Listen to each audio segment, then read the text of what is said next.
Hello my friends, welcome back to Farmer's Wife Homestead. I'm Stacey if this is the first time we're meeting. So today this video is going to be all about sourdough and sourdough starters. I get asked all the time if I do sourdough, and the short answer is no, I don't. I have given it a go. I was in a course with a Kiwi lady and she did sourdough starter and she was teaching us how to do it and whatnot, and I tried her methods and it just didn't work for me. So I gave up because I just put it in the too hard basket, right? And a lot of you are reaching out to me saying the same thing, that you're not having any luck and you don't know how to do it and things like that. So I figured, why don't we learn together? Let's look into it. Let's start the starter at the same time. I'm going to upload this video hopefully within the next few hours. It is the morning time in New Zealand, and I'll get this quickly edited so that it's going to be all on the same day so that you guys can start your starter. Those who are wanting to start a starter can start a starter. Try and say that a few times quickly. Yes, so basically, so you can do it along with me, and we can learn together. I've done a bit of research and whatnot, so yeah, so it's just about giving it a go, and I will come back tomorrow with another video. There'll be short videos, like 10-minute, hopefully, if I can stop the waffling, and I will let you know what we will do tomorrow. So I've had a look at several different people's sourdough starters. Farmhouse on Boom, I watch her quite a lot, and she is very, very well known for her sourdough making and whatnot, but I just found her video just a little bit confusing for me, so I will link it anyway. And but I had a look at Melissa K. Norris. I think she's called Modern Homesteading, and I will also link this. And yeah, just we'll go over a couple of things, but we're going to try her method first, and we'll give it 5 days and see how it looks at the end of the 5 days, and then we'll go from there. But we'll do this together. All right, so I'm going to bring you down and I'm going to talk while I show you what we're doing, and hopefully some of you will join me.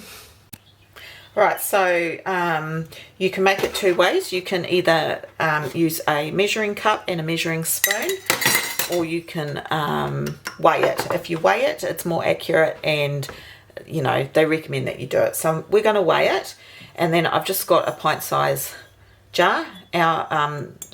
Most of our pint-size jars are round and short like this.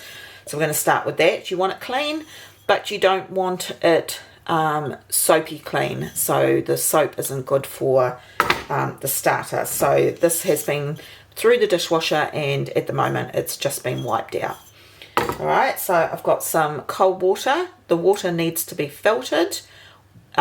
We are on spring water, so we don't need to do that, but if you are on tap water in town, get yourself some filtered bottled water.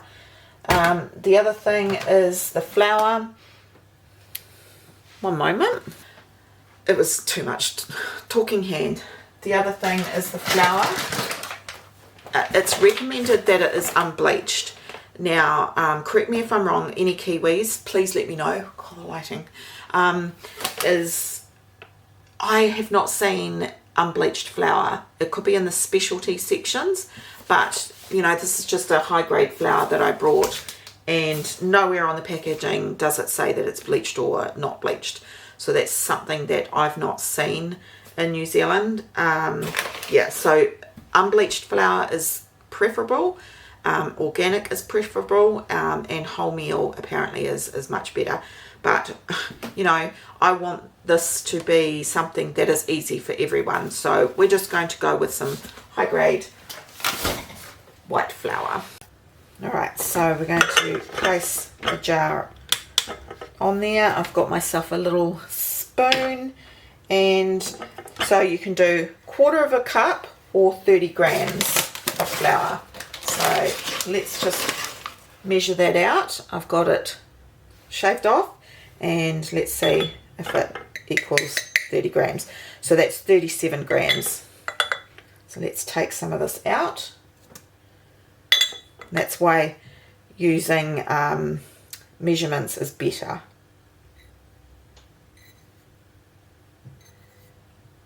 Okay, so that's 30 grams. And then it said 2 tablespoons of water. But again, see, that's gone to 31 grams now, but I think that'll be fine. Because I've weighed it, I'm going to weigh it out. So you want 30 grams of, so that's actually around 2.5 tablespoons. Actually, I'll put it to 31 because the flour's at 31. There you go. Right, so now that's done. So it's 30 grams of each, and now I'm just going to give it a really good stir.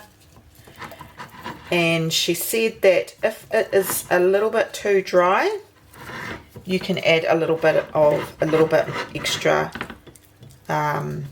water. But this looks like it's going to be pretty perfect.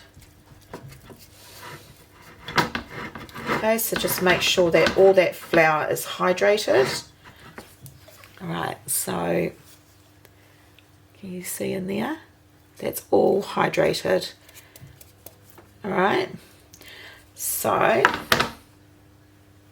my hands are clean. Everything needs to be clean. So that's the start. Alright, so I've also got a lid, just it's not a form-fitting lid, like it will screw up, but you don't want to screw it up. You just want to place it on top so that it can still get some air into there. Alright, so we're just going to leave that in a warm spot. So some put it in the oven with the light on. I don't think my oven has a light, so I can't do that. I've got the fire going, so I might just pop it somewhere sort of away, but a little bit behind the firebox sort of thing. A fridge is another good place because the fridge is warm and warm air rises. But that's all we're going to do for this morning. And then what we're going to do is around about 12 hours later, but it doesn't have to be precise, like it's, I'll just have a look at the time. It is currently 10 o'clock. I'm not waiting up till 10 o'clock tonight to feed my sourdough again. This has got to work for us, right? So probably around 8 o'clock tonight, I'm going to do exactly what I've just done. Another 30 grams of flour and another 30 grams of water, and then stir it again. And then tomorrow I will bring another video to you in regards to what we do the next day. So I made a little list of what I wanted to say today. So I said about the cleaning the jar, unbleached wholemeal if you can, filtered water, gluten-free. You can make a gluten-free flour, which I found really, gluten-free starter, which I found interesting. And she said you can use rice flour or buckwheat. Yeah, so I think that's roughly it. There was one other thing that I was going to mention. What was it? Oh, so I found it very interesting, and I will link the video that I did watch. She said that the yeast, the reason why unbleached flour is best to use is because the natural yeast is actually on the wheat berries, and obviously if you're going to bleach it, then it's going to kill a lot of that good bacteria or the yeast. So what we're going to try and do is emulate, is to try and get any natural yeast that's already in the air around us. And yeah, that's also why you sort of just want a lid that's just going to sit on so that it can still get some air in there, and we will hopefully capture some natural yeast as well. I might even put it in the windowsill. I wonder if the windowsill might be a good spot, or whether the sun isn't good. If you know what you're doing with sourdough, let me know if the windowsill or whether, you know, a warm, darker spot is better. So yeah, if you are joining me in this sourdough starter journey, please leave me a comment down below and let me know that you're going to be joining in, and so I can know how many people are going to be trying their first sourdough starter. And if you are somebody who already has sourdough, leave some tips for all of us to read, and that would be brilliant. Otherwise, I will see you tomorrow, and don't forget to feed it tonight, and we will go along tomorrow morning with the next video along to this one. All right, I'm really sorry, I'm probably just not making a lot of sense, but anyway, that's me half the time, isn't it? So haven't heard Trix today, so she's been quiet. She's all in her kennel, all warm, because we are expecting snow to low levels all across New Zealand today. So I'm going to hunker down, making butter chicken for dinner tonight. We've got family staying, and I think that'll be a nice meal, nice warm meal to have on a cold day. Anyway, thanks for joining me, and I will see you tomorrow morning. Take care. Bye for now.